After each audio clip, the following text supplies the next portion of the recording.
ഈ ഒരുങ്കെട്ടി എങ്ങോട്ടാണെന്നല്ലേ, ഇന്നൊരു കന്യാകുമാരി വ്ളോഗാണേ. അപ്പോൾ ബോട്ടിങ്ങിനായിട്ട് അങ്ങോട്ട് പോയിട്ടുണ്ടായിരുന്നു. അവിടെ ആണെങ്കിൽ ഒടുക്കത്തെ ക്യൂ ആയിരുന്നു. നമ്മളൊരു 12 മണിക്ക് എത്തി. എന്നിട്ട് 2 മണിയൊക്കെ ആയപ്പോഴാണ് ടിക്കറ്റ് കൗണ്ടറിൻ്റെ അടുത്തെങ്കിലും എത്തിയത്. പിന്നെ അവിടെ നിന്ന് ഒരു 50ൻ്റെ ഗ്ലാസ്സൊക്കെ വെച്ച് പട്ടി ഷോ ഇറക്കിയാണ് പോയിട്ടുണ്ടായിരുന്നത്. പക്ഷേ എന്താ ബലം, അവിടെ ഉള്ള എല്ലാവരും ആ ഗ്ലാസ് വെച്ചിട്ടുണ്ടായിരുന്നു. കാരണം അത്രയും വെയിലാണ്. പിന്നെ ടിക്കറ്റ് വാങ്ങി അതിനകത്ത് കയറിയപ്പോൾ അവിടെയും ക്യൂ. പിന്നെ എങ്ങനെയൊക്കെയോ ബോട്ടിനടുത്തെത്തി. നമ്മൾ പോവേണ്ട സ്ഥലം ദാ കാണുന്നതാണേ. എന്നിട്ട് ബോട്ടിനെത്തിയപ്പോഴോ അതാണെങ്കിൽ ഒരു KSRTC ബസ്സിൻ്റെ അവസ്ഥയായിരുന്നു. അങ്ങനെ നിന്നിട്ടൊക്കെ ആയിരുന്നു പോയിട്ടുണ്ടായിരുന്നത്, സീറ്റൊന്നുമില്ല. പിന്നെ അവസാനം എങ്ങനെയോ നമ്മൾ വിവേകാനന്ദ റോക്കിലെത്തി. അവിടെ ആണെങ്കിൽ ഇങ്ങനെ ഒരു ബിൽഡിംഗ് ഉണ്ട്, അതിനകത്ത് ഇങ്ങനെ ജസ്റ്റ് വിവേകാനന്ദൻ്റെ സ്റ്റാച്ചു ഒക്കെ വെച്ചിരിക്കുന്ന അങ്ങനത്തെ ഒരു ഇതാണ്.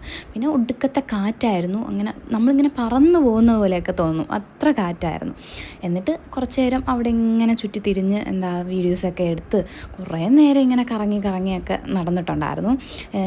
അത്രേ ഉള്ളൂ. പിന്നെ ഭയങ്കര വെയിലായതുകൊണ്ട് നമുക്ക് ഇങ്ങനെ ഫോട്ടോസ് അങ്ങനെയൊക്കെ എടുക്കുന്നത് തന്നെ എന്തൊക്കെ കിട്ടുന്നതെന്ന് ഒരു ഐഡിയ ഇല്ലായിരുന്നു. ചുമ്മാ ഇങ്ങനെ എടുത്ത് വെച്ചിട്ടുണ്ടായിരുന്നു. പിന്നെ അപ്ലോഡ് ചെയ്യാം അങ്ങനെയൊക്കെ പറഞ്ഞിട്ട് എടുത്തിട്ടുണ്ടായിരുന്നു. പിന്നെ അവിടെ നിന്ന് കാണുമ്പോൾ നമുക്കിങ്ങനെ ഗ്ലാസ് ബ്രിഡ്ജും തിരുവല്ലൂരിൻ്റെ സ്റ്റാച്ചു ഒക്കെ കാണാൻ പറ്റും. അങ്ങോട്ടാണ് നമ്മൾ ഇനി പോകേണ്ടത്. അങ്ങനെ ഗ്ലാസ് ബ്രിഡ്ജ് ഇപ്പോഴായിട്ട് പണി കഴിഞ്ഞതേ ഉള്ളൂ കേട്ടോ.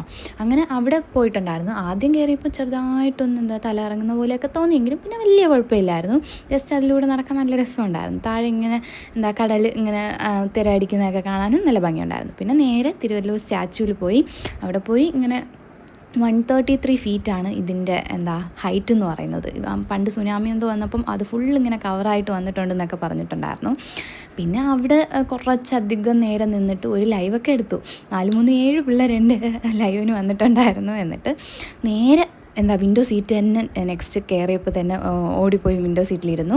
എന്നിട്ട് നേരെ ബീച്ചിൽ വന്നിട്ട് കുറച്ച് നേരം അവിടെ തിരിഞ്ഞ് ഇങ്ങനെ നടന്നതിന് ശേഷം പിന്നെ മാങ്ങ അതൊക്കെ കഴിച്ചു. പിന്നെ വേറെ ഒന്നും കഴിച്ചില്ല, മാങ്ങ മാത്രം കഴിച്ചു. പിന്നെ അവിടെ ഇങ്ങനെ കോണും പാനിപ്പൂരി അതൊക്കെ വെച്ചിട്ടുണ്ടായിരുന്നു. അതൊക്കെ കണ്ടപ്പോൾ ഇങ്ങനെ കഴിക്കാനൊന്നും തോന്നില്ല. പിന്നെ മാങ്ങ മാത്രം കഴിച്ചിട്ടുണ്ടായിരുന്നു.